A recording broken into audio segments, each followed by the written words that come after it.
দলিলও আছে। তুমি সুন্নি হইলে সবে বরাতে রোজা রাখতে পারবা, নফল বন্দী করতে পারবা, সবে মেরাজে রোজা রাখতে পারবা, নফল বন্দী করতে পারবা।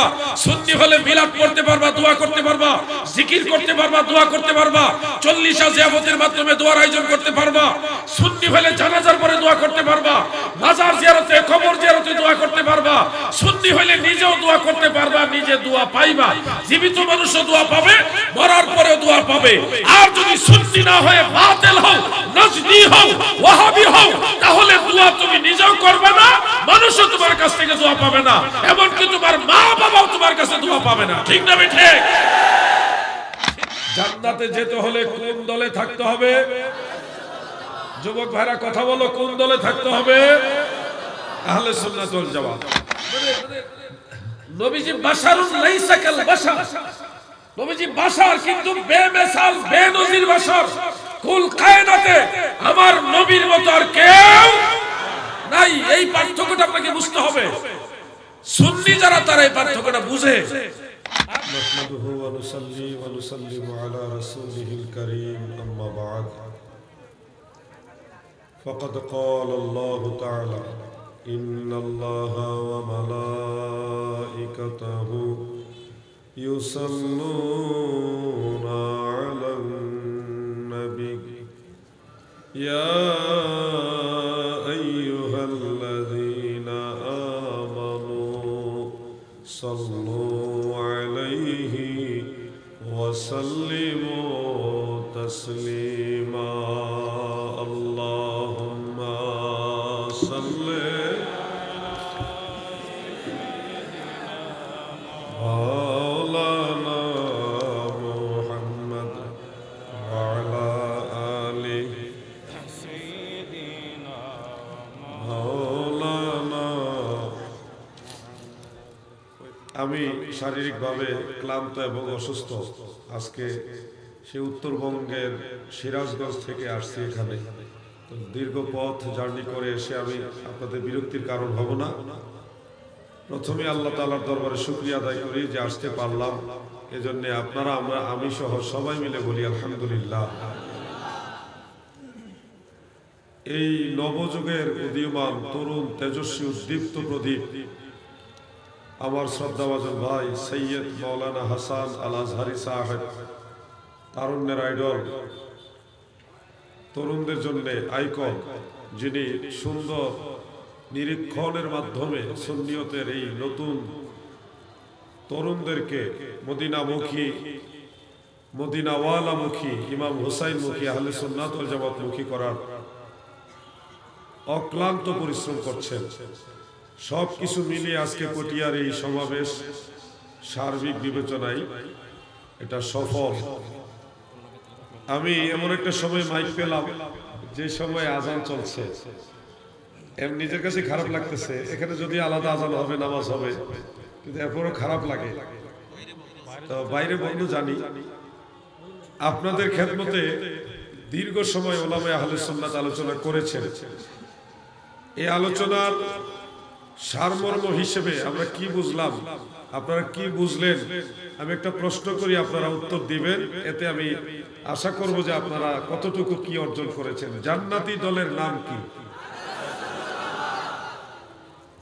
আওয়াজে বোঝা গেছে সবাই হয়তো আলোচনাটা অনুধাবন করতে পারেননি। যারা পারছেন তারাই আওয়াজ দিয়েছেন।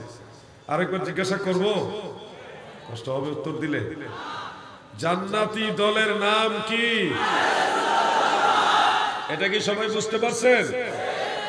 আওয়াজ দিয়ে বলেন, বুঝতে পারছেন? এই কথাটা জান্নাতি দল আহলে সুন্নাত ওয়াল জামাত, এই কথাটা কি হাসান আজহারির ব্যক্তিগত কথা, আলাউদ্দিন জাহাদির ব্যক্তিগত কথা? এটা কোনো সুন্নি আলেমরা বানায় বলে? আপনারা নিশ্চয়ই অবগত হয়েছেন আজকের এই মাহফিলের মাধ্যমে। স্বয়ং আল্লাহর রাসূল সাল্লাল্লাহু আলাইহি ওয়াসাল্লাম কোরআন কারীমের সূরা আলে ইমরানের 106 নং আয়াতাংশের তাফসীর করেছেন। স্বয়ং আল্লাহর রাসূল তাফসীর করেছেন। ইয়াউমা তাবিয়াদ্দু উজুহুন ওয়া তাসওয়াদ্দু উজুহুন, এই অংশের তাফসীর করেছেন আল্লাহর নবী, দয়াল নবীর তাফসীর। এটা কি মানতে হবে নাকি হবে না? আল্লাহর রাসূল বলেছেন হাসরের ময়দানে ইয়াউমা তাবিয়াদ্দু উজুহুন, যাদের চেহারা হাসরের ময়দানে উজ্জ্বল হবে, সুন্দর হবে, যারা জান্নাতি হবে, আল্লাহর রাসূল তাফসীর করে বলেছেন সেই সুন্দর চেহারাওয়ালা, সেই জান্নাতি চেহারাওয়ালা মানুষগুলি হবে আহলে সুন্নাত ওয়াল জামাত। তাহলে আমরা জান্নাতে যেতে হলে কোন দলে থাকতে হবে? যুবক ভাইরা কথা বলো, কোন দলে থাকতে হবে? আহলে সুন্নাত ওয়াল জামাত। আহলে সুন্নাত ওয়াল জামাত সামগ্রিক বিষয়ে সুন্দর সুষ্ঠুভাবে নিজেদেরকে মদিনাওয়ালামুখী পরিচালনা করার চেষ্টা করে।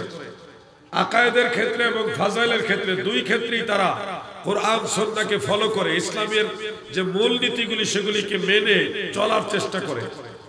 আমাদের এই বাংলাদেশে অনেক ভাইরা আছেন দয়াল নবীজিকে আমাদের মতোই মানুষ মনে করে। আমরা কোরআনের সবগুলি আয়াত পড়েছি, জানি, হাদিসও পড়েছি, এরপরেও কোরআন হাদিস তারাও পড়ে যারা নবীজিকে তাদের মতোই মানুষ মনে করে। আমরাও পড়েছি, কিন্তু আমরা মদিনাওয়ালাকে আমাদের মতো সাধারণ মানুষ মনে করি। একটু খেয়াল করবেন,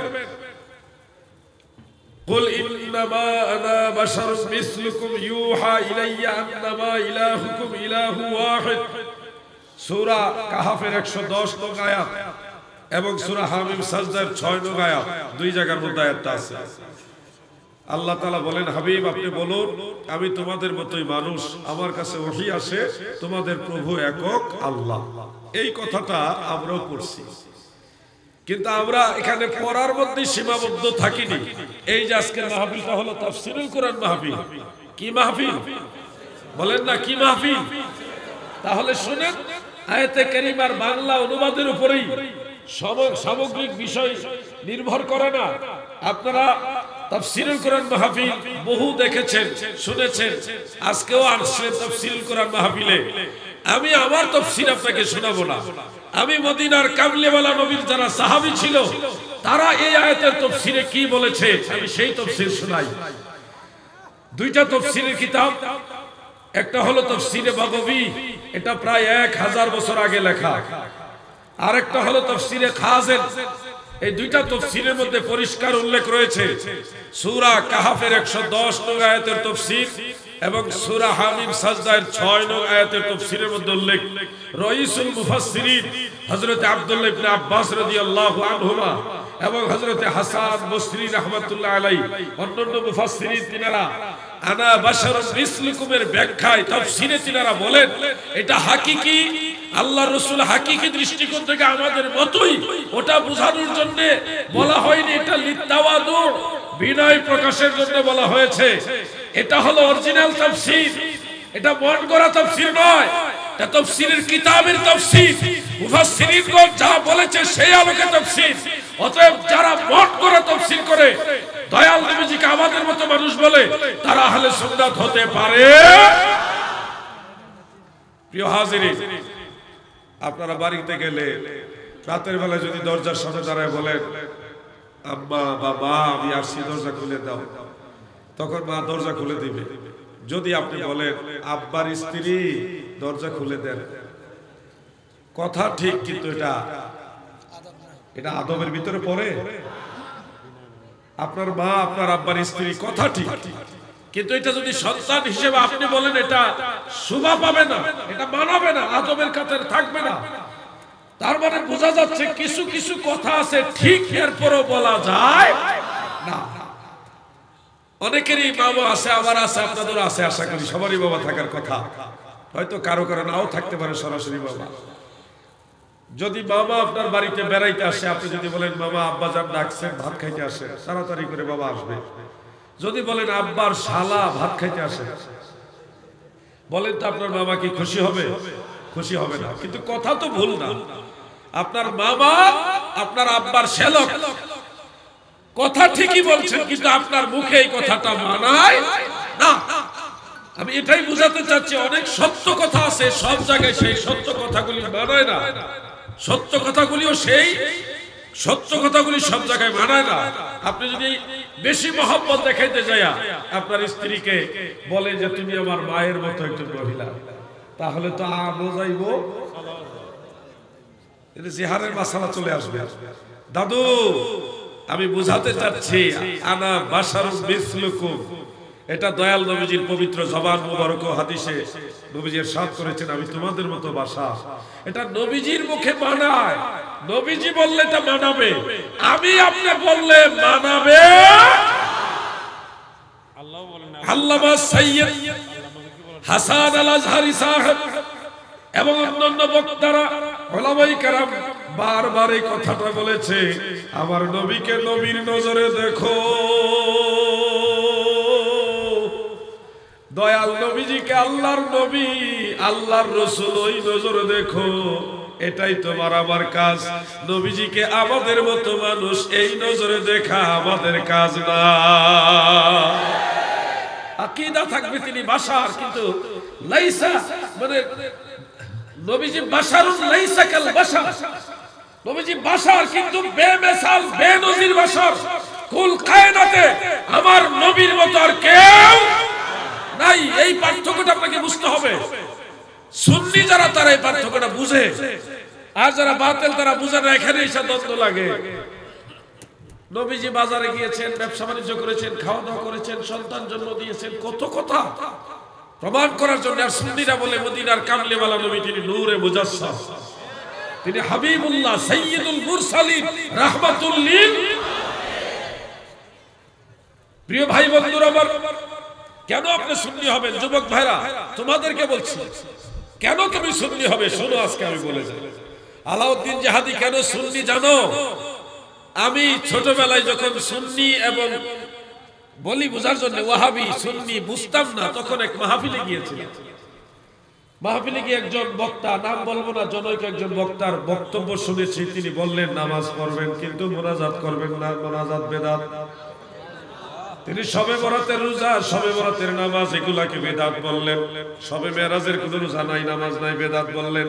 তিনি এইভাবে বেদাত বেদাত বলে মাজার জিয়ারতের উদ্দেশ্যে মোনাজাত করা, নিয়ত করে যাওয়া বেদাত বললেন, নাজায়েজ বললেন।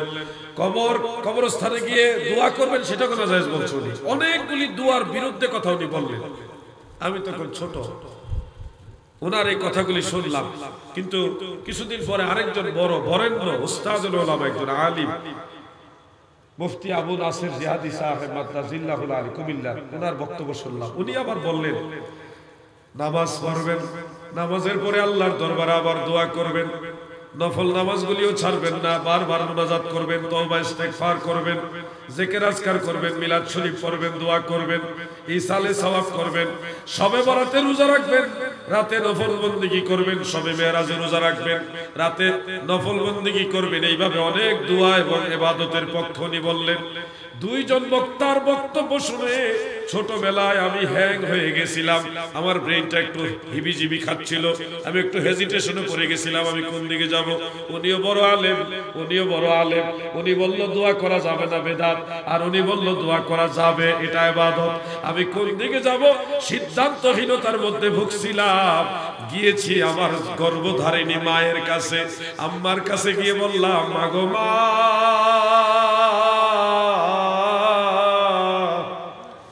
ও আম্মা জান, এই দুইজন হুজুর, একজন বলেছে দোয়া করা যাবে না, বেদাত, আরেকজন বলেছে দোয়া করা যাবে। মাগো, আমি কি দুয়ার পক্ষে থাকবো না দুয়ার বিরুদ্ধে থাকবো?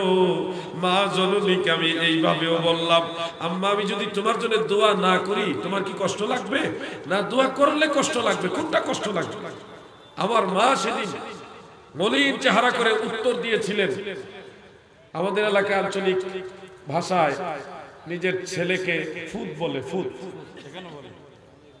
আম্মা আমাকে বললো, ফুত, তুই আমার লেগে দোয়া করতি না? মা যদি সন্তানকে কথা বলে কলিজা বলতে কামড় মারে না ভয়ে? আমি বললাম, মা, আমি যদি দোয়া না করি এত খুশি, না দোয়া করলে খুশি? দোয়া না করলে তুমি কষ্ট পাবা, না দোয়া করলে কষ্ট পাবা? কোনটা তোমার মনে কি চায়? মা আমাকে এমন ভাবে, এমন বাচন ভঙ্গি দিয়ে বললেন, ফুত, তুই আমার লেগে দোয়া করতি না? সেদিন আমি সিদ্ধান্ত নিয়েছি, যতদিন বাঁচবো দোয়ার পক্ষে বাঁচবো, দোয়া করেই বাঁচবো, দোয়াওয়ালাদের সাথেই থাকবো। পটিয়ার যুবক ভাইরা, তুমি কেন সুন্নি হবে শোনো। তুমি যদি সুন্নি হও, ফরজ নামাজের পরে দোয়া করতে পারবা, কেউ বাধা দিবে না, জায়েজ, দলিলও আছে। তুমি সুন্নি হইলে সবে বরাতে রোজা রাখতে পারবা, নফল বন্দী করতে পারবা, সবে মেরাজে রোজা রাখতে পারবা, নফল বন্দী করতে পারবা। সুন্নি হলে মিলাদ পড়তে পারবা, দোয়া করতে পারবা, জিকির করতে পারবা, দোয়া করতে পারবা, 40 জিয়ারতের মাধ্যমে দোয়ার আয়োজন করতে পারবা। সুন্নি হলে জানাজার পরে দোয়া করতে পারবা, মাজার জিয়ারতে, কবর জিয়ারতে দোয়া করতে পারবা। সুন্নি হলে নিজেও দোয়া করতে পারবা, নিজে দোয়া পাইবা। জীবিত মানুষও দোয়া পাবে, মরার পরেও দোয়া পাবে। আর যদি সুন্নি না হয়ে বাতিল হও, নজদি হও, ওয়াহাবি হও, তাহলে দোয়া তুমি নিজেও করবে না, মানুষও তোমার কাছ থেকে দোয়া পাবে না, এমনকি তোমার মা বাবাও তোমার কাছে দোয়া পাবে না। ঠিক না বেঠে? সিদ্ধান্ত তুমি নিবা, সিদ্ধান্ত তোমার। আমরা এটা মনে করি যে আল্লাহ তাআলা যেন আমাদেরকে এমন সন্তান না দেয় যে সন্তান মা বাবার জন্য দোয়া করে না। আপনাদের দোয়া লাগবে কিনা? সবাই বলেন দোয়া লাগবে। তাহলে আমাদেরকে থাকতে হবে আহলে সুন্নাত ওয়াল জামাত। লেভেল যদি কেউ লাগায় আমরা আহলে সুন্নাত ওয়াল জামাত, কিন্তু দুয়ার বিরুদ্ধে, এটা হলো মদের বোতলে মধুর লেভেল।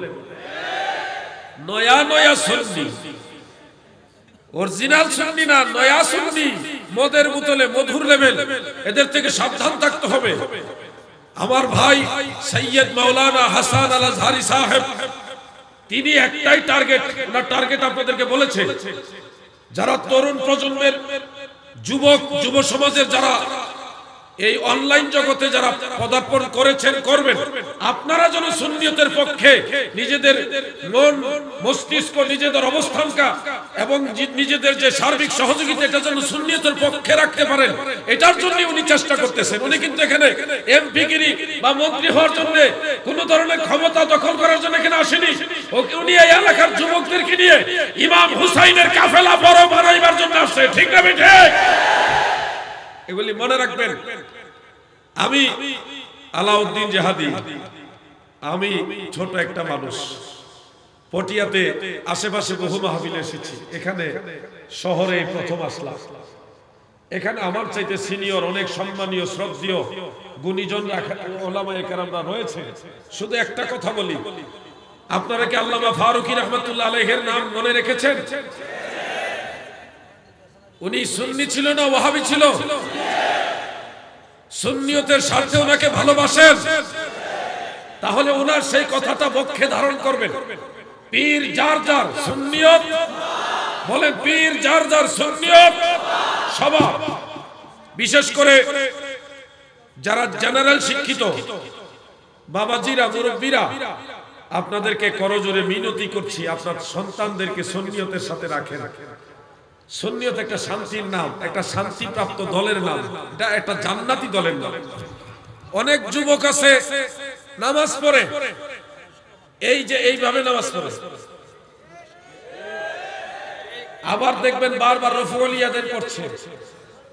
একজন মুরব্বী মানুষ নামাজে দাঁড়ায়, সোনার পায়ের সাথে পা লাগাই দিছে নামাজের ভিতরে। নামাজের বাইরে একজন মুরব্বীর সাথে আমরা পা লাগাইলে ওনাকে শ্রদ্ধা নিবেদন করি, একটু সালাম করি, ওনার প্রতি একটু নমনীয়তা প্রকাশ করি যে একটা বেয়াদবি হয়েছে, ভুল হয়েছে, আপনি ক্ষমার নজরে দেখবেন। আর এই ছেলেগুলিকে কে বা কারা কি শিক্ষা দিচ্ছে? নামাজের ভিতরে পা আরেকজনের পায়ের সাথে লাগাই দিচ্ছে। সে বয়সে মুরব্বী না সমবয়সে, ওটা দেখছে। আবার সেখানে দলিলও খুঁজছে। যুব সমাজ, লা মাযহাবিরা ইসলামের মূল দল নয়। লা মাযহাবিরা খারিজি, রাফিজি, মুতাজিলা, কাদারিয়া, জাহমিয়া, হারুরিয়া, লা মাযহাবিরা কাদিয়ানীদের মতই জাহান্নামী দল। আমরা এগুলি দফায় দফায় অনলাইনের মাধ্যমে জবাব দিয়েছি। আজ পর্যন্ত আমরা যতগুলি জবাব দিয়েছি, একটারও পাল্টা জবাব তারা দিতে। আমরা বুঝে শুনেই সুন্নি হয়েছি, জেনে বুঝে। পটিয়া এলাকায় এমন ওয়াজ শোনা গেছে যে নবীর মা বাবা জাহান্নামে যাবে, তারা কাফের ছিল। এই ধরনের ওয়াজ আমরা শুনেছি অনলাইনের মাধ্যমে। এই বিষয়গুলি আপনাদেরকে লক্ষ্য রাখতে হবে। আপনাকে যদি বলা হয় যে তোর মা বাবা জাহান্নামী, আপনার ভালো লাগবে না? ভালো লাগবে? আওয়াজ দিয়ে বলেন ভালো লাগবে? আপনার মা বাবা যতই গুনাহগার হোক, যদি আপনাকে বলা হয় তোমার মা বাবা জাহান্নামী, নিঃসন্দেহে একটু একটু কষ্ট লাগবে। সেখানে রাহমাতুল লিল আলামিনের আম্মা জানকে জাহান্নামী বলা হচ্ছে, কাফের বলা হচ্ছে। এরা কারা? এরা নবীর দল হতে পারে না। এরা ওই 61 হিজরির ইয়াজিদের প্রেতাত্মা। ঠিক না বেঠে?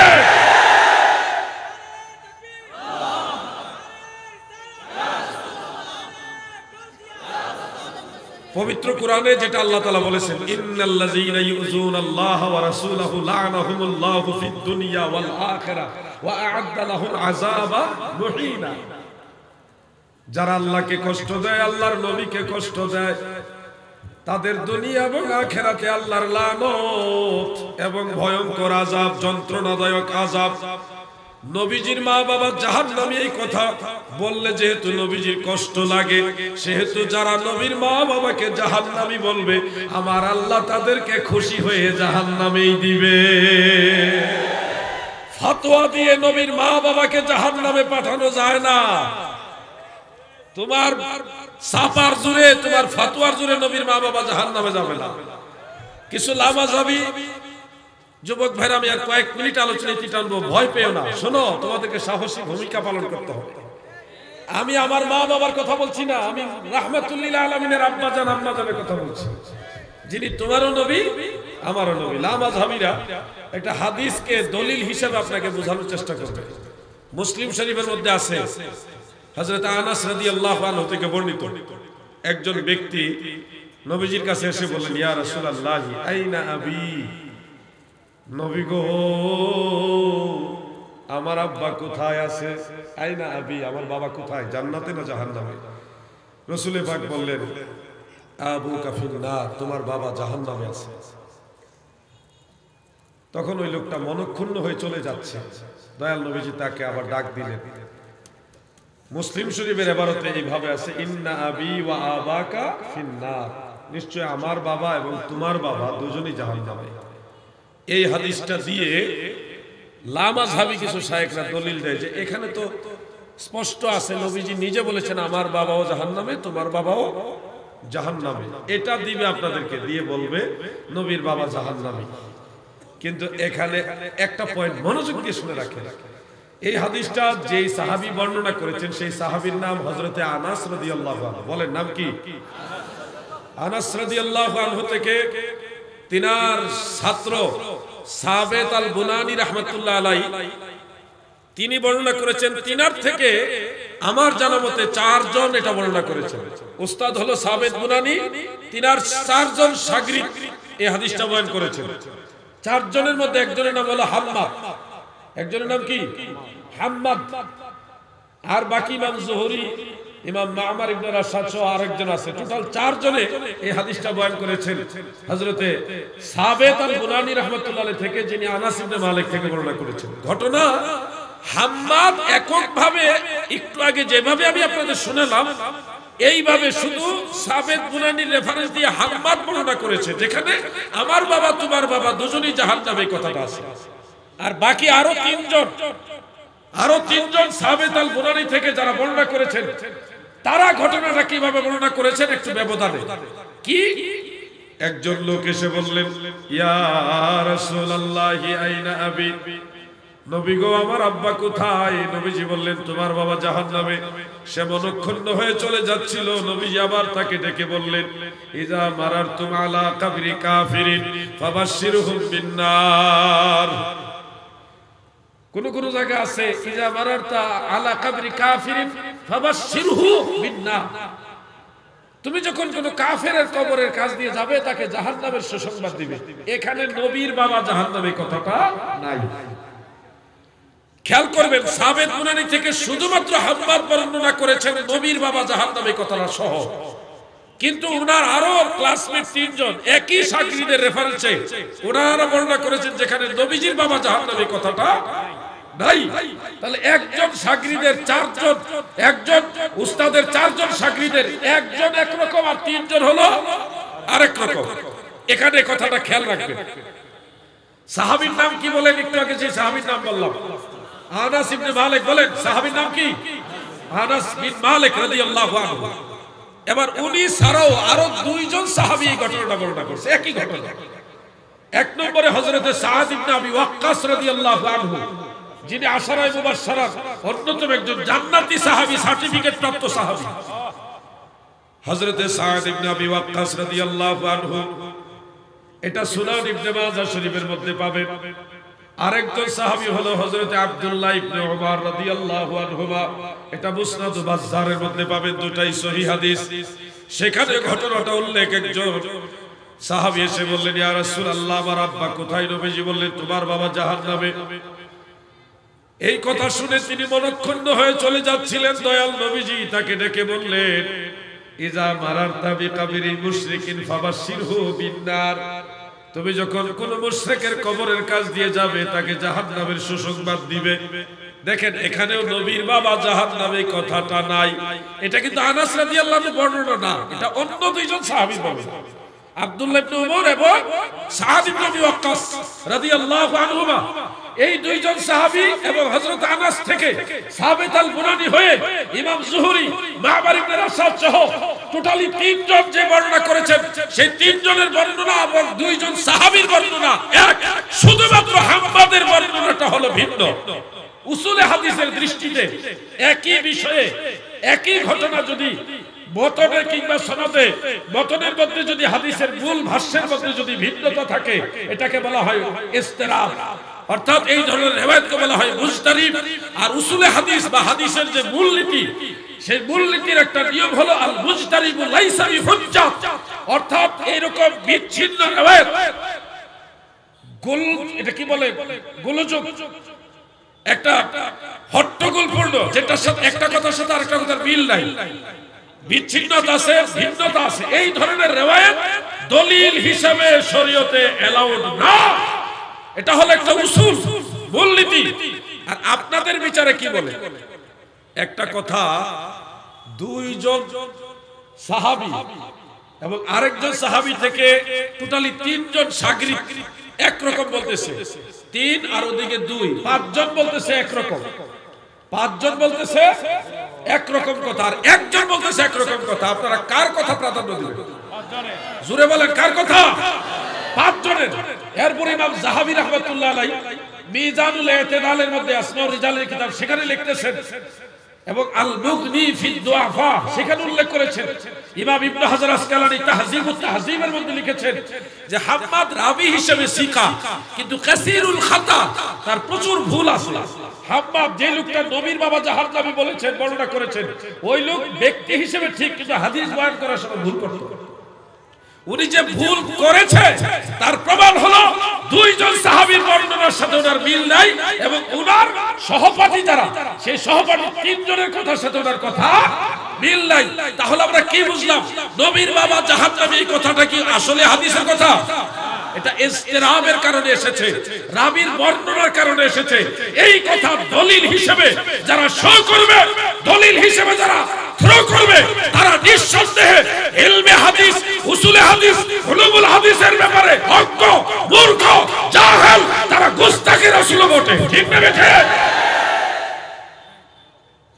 এরকম সেনসিটিভ বিষয়ে পর্যাপ্ত গবেষণা না করে আমরা কখনো নবীজির মা বাবার ব্যাপারে, নবীর মা বাবা জাহান্নামে কথা বলবো? আপনি কিছু না জানলে চুপ থাকেন। যদি এই ব্যাপারে ব্যাপক পর্যাপ্ত জানা না থাকে, চুপ থাকেন, আপনার ঈমান যাবে না। কিন্তু নবীর ঈমান থাকবে, নবীর মনে কষ্ট দিলে ঈমান থাকবে। আমি আমার বৃহৎ স্বার্থে পটিয়াতে এই কথাগুলি বললাম। কেন বললাম? যারা বুঝার তারা বুঝছেন। ইব্রাহিম আলাইহিস সালামের আব্বা জান কি কাফের ছিল না মুমিন ছিল? এই ব্যাপারে আমরা যে জিনিসটা জানি, অনেকে মনে করি ইব্রাহিম আলাইহিস সালামের আব্বা জান আযর, তিনি মুশরিক, এই ধরনের কথা অনেকে জানি। কিন্তু আসল বিষয়টা হলো তাফসীরে ইবনে কাসিরের মধ্যে উল্লেখ, যেটা আলিয়া মাদ্রাসার কামিলে পড়ায় তাফসীর বিভাগে। তাফসীর ইবনে কাসিরের মধ্যে উল্লেখ, হযরত ইব্রাহিম খলিলুল্লাহ আলাইহিস সালামের আব্বার আসল নাম মূলত আযর না রে। আযর ইব্রাহিম নবীর বাবার নাম না। ইব্রাহিম আলাইহিস সালামের বাবার নামের ব্যাপারে দুইটা প্রসিদ্ধ বর্ণনা, একটা হলো তারিখ, আরেকটা হলো নাখুর। এই দুইটা নাম ওনারা কেউ, এই যে যারা ওয়াজ করছে আযর হলো নবীর, ইব্রাহিম নবীর বাবা, এই ওয়াজই জানেন, তাফসীরই পড়ে না। এগুলি বাংলা মৌলবী ভার্সিটির মাল।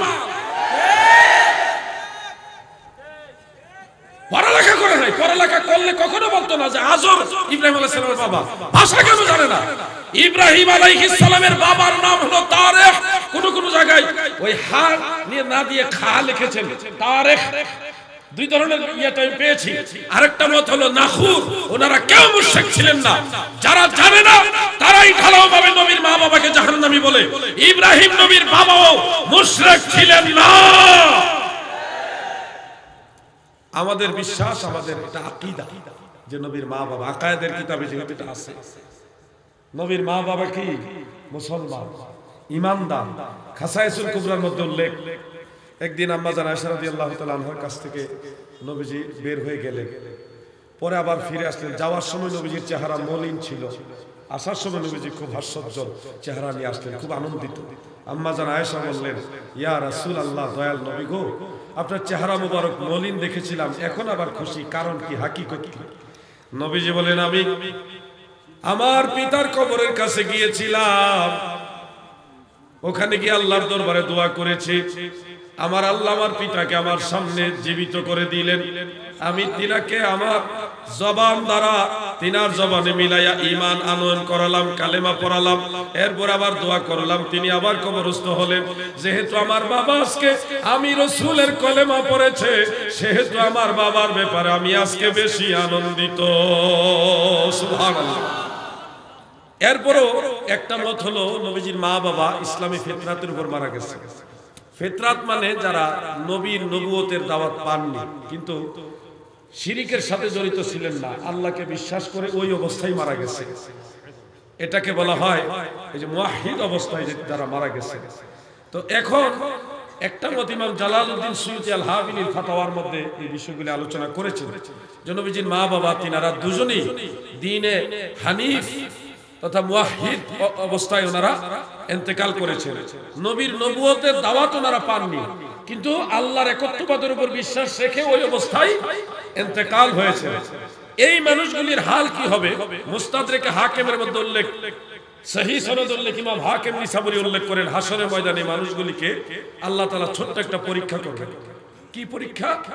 তাদেরকে এক জায়গায় জড়ো করে বলবেন, এটা আগুনের বিশাল কুণ্ডলী সাজায় বলবে, তোমরা এই আগুনে ঝাঁপ দাও, এই আগুনে ঝাঁপ দাও। তখন অনেকেই আগুনের মধ্যে ঝাঁপ দিবে, আবার অনেকে দিবে না। যারা ঝাঁপ দিবে তাদেরকে আমার আল্লাহ বলবে তোমরা জান্নাতে চলে যাও। যারা আগুনে ঝাঁপ দিবে তাদেরকে আল্লাহ বলবে জান্নাতে চলে যাও। আর যারা ঝাঁপ দিবে না তাদেরকে বলবে তোমরা জাহান্নামে চলে যাও। তখন এই জাহান্নামীরা বলবে, হে আল্লাহ, আমরা জেনে শুনে দেখে বুঝে আগুনে ঝাঁপ দিইনি, এটা আগুন, দেখে শুনে বুঝে আমরা কিভাবে আগুনে ঝাঁপ দিব? আমরা তো কোনো অন্যায় কাজ করিনি, আমরা তো বরং বুদ্ধিমানের পরিচয় দিয়েছি, আগুনে ঝাঁপ দিইনি, আমাদেরকে কেন জাহান্নামে দিলেন? আল্লাহ তাআলা তখন বলবেন যে আমি স্বয়ং নিজে তোমাদের হুকুম দিলাম আগুনে ঝাঁপ দাও। কোন নবীর মাধ্যমে বলিনি, কোন আসমানি কিতাবের মাধ্যমে বলিনি, কোন ফেরেশতার মাধ্যমে বলিনি, স্বয়ং আমি আল্লাহ নিজে তোমাদের বলেছি আগুনে ঝাঁপ দাও।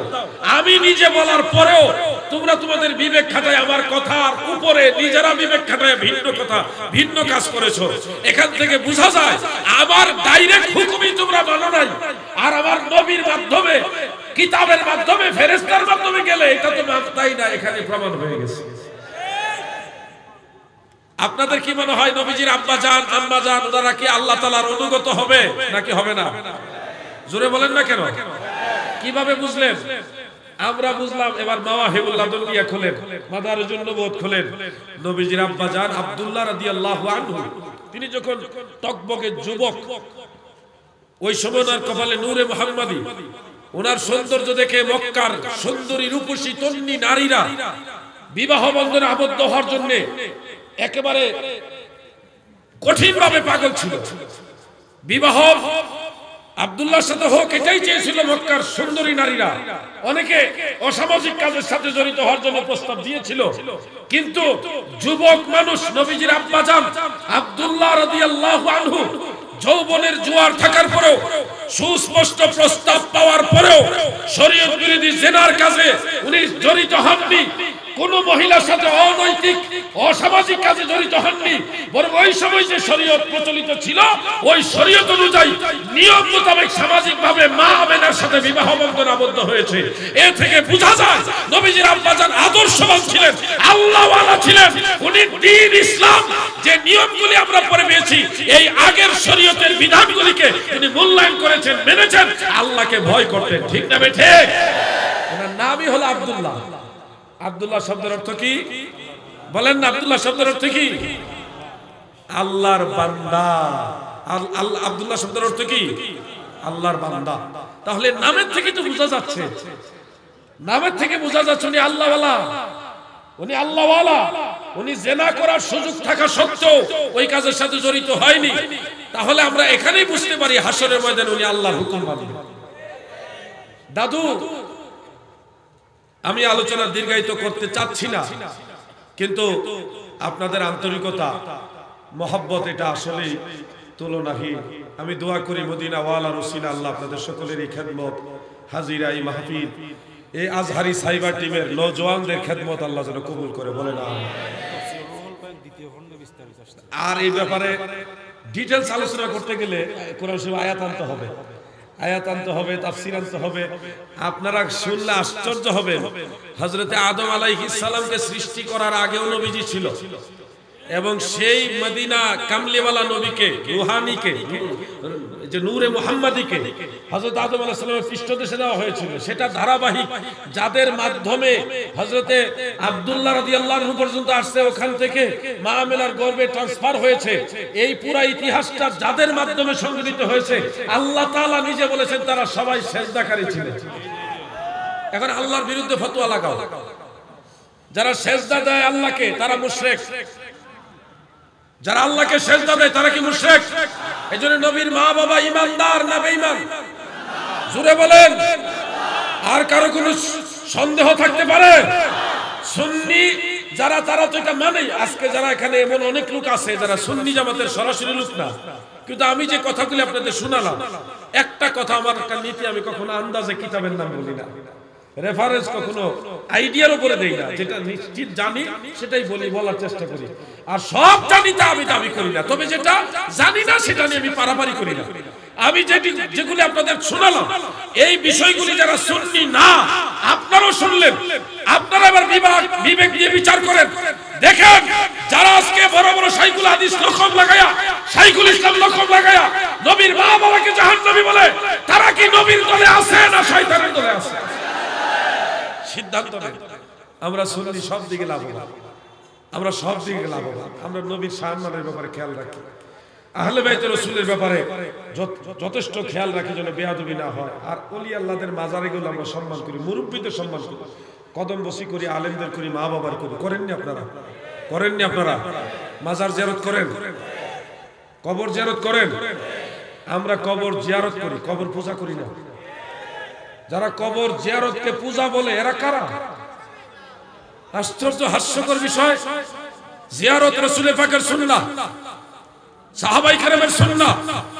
নবীর সুন্নতকে পূজা বলা কুফরি। নবীর সুন্নতকে পূজা বলা কি? কুফরি। সুনির্দিষ্ট কোনো ব্যাখ্যা ছাড়া, নির্দিষ্ট কোনো ব্যক্তিকে ইন্ডিকেট ছাড়া ঢালাওভাবে যদি জিয়ারতকে, কবর জিয়ারতকে কবর পূজা, মাজার জিয়ারতকে মাজার পূজা বলা হয়, কোনো ব্যাখ্যা ছাড়া, কোনো সুনির্দিষ্ট ইন্ডিকেট ছাড়া যদি মাজার জিয়ারতকে মাজার পূজা বলা হয়, সে কাফের হবে, বিনা তালাকে তার বউ তালাক হবে, নিঃসন্দেহে সে বেঈমান হয়ে যাবে, ঈমান থেকে খারিজ হবে।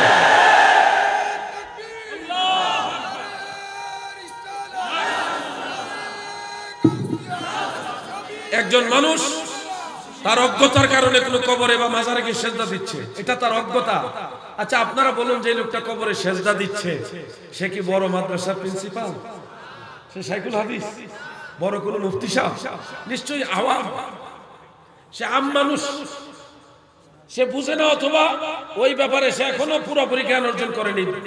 এই যে বিচ্ছিন্ন দুই একটা ঘটনাকে কেন্দ্র করে ঢালাও ভাবে সমস্ত জিয়ারতকারীদেরকে কবর পূজারী, মাজার পূজারী বলে দেয় যারা, এরা ইসলামের মূল ধারার লোক নয়। ইসলাম ইসলাম যে 1400 বছর আগে কারবালার ময়দানে ইয়াজিদও দাবি করেছিল আমি ইসলামের লোক, ইমাম হুসাইনও ছিল ইসলামের লোক। এই জামানায় যারা ওলি আল্লাহ বিদ্বেষী, বাজার যারা বিদ্বেষী, এরা ইমাম হুসাইনের দলের মুসলমান না, নিঃসন্দেহে এরা ইয়াজিদের দালাল। আমার কথার আওয়াজ বেশি হতে পারে, কিন্তু শেষ কথা এটাই। মসজিদের মিম্বরে বসে দেখবে ইয়াজিদ ভালো মানুষ ছিল, ওনার দোষ ছিল না, উনাকে আসলে ভুল বোঝানো হয়, উনি কাফের ছিলেন না, উনি আসলে ইমাম হুসেনকে হত্যা করার কথা বলে। কত কায়দায় কুল্লিয়া সেট করে, কায়দায় কুল্লিয়া সেট করে ইমাম হুসাইনের বিরোধিতা তো ডাইরেক্ট করতে পারে না, ইয়াজিদের পক্ষে দালালি করে। 1400 বছর আগের ইয়াজিদ আমি দেখিনি, কিন্তু পটিয়া ছাড়াও বাংলাদেশের বহু মসজিদের মিম্বরে 90 ইয়াজিদ আছে, এদেরকে দেখা যায়। আমি আলাউদ্দিন জিহাদি আর যাই হোক এই ইয়াজিদের পিছনে ইক্তেদা করি, বাকিটা আপনার ইচ্ছা। আমার নামাজের দাম আছে, মারহাবা বলেন না, মারহাবা। আমি ইয়াজিদের পিছনে নামাজ পড়ব, আপনারা ইয়াজিদের পিছনে নামাজ পড়বেন না। ওইদিকে যারা দাঁড়ায় রয়েছে তারা মনে ইয়াজিদের পিছনে নামাজ পড়বে, আপনারা কি ইয়াজিদের পিছনে নামাজ পড়বেন? এই তো এবার সবাই বোঝা গেল ইয়াজিদের মুসল্লি কেউ আছে, ইয়াজিদের মুসল্লি কেউ আছে। তাহলে মসজিদের মিম্বরে বসে যে ইয়াজিদের প্রশংসা করবে, ইমাম হুসাইনের বিরোধিতা করবে পরোক্ষভাবে, এটা 1400 বছর আগের ইয়াজিদ না, এটা নতুন ইয়াজিদ, 90 ইয়াজিদ। তার পিছনে নামাজ পড়া যাবে।